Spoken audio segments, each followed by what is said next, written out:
you know, and Philadelphia is not the middle of nowhere where, they've got pretty active national media politics. Right. Philadelphia. One of the biggest cities in America. It's just down the road from New York, Washington. You can send somebody over.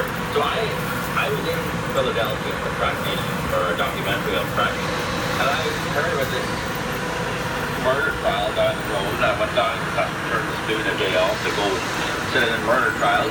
And I went in and I saw it had blown the pictures of his victims up on the wall. They were horrific. They were unbelievable pictures.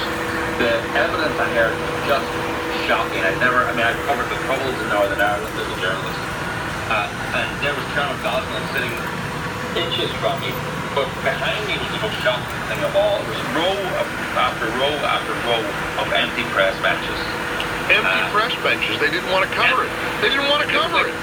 It was empty. The courtroom was empty. It was like the Mary Celeste. You could have heard a pin drop, You could have heard a pair of scissors drop.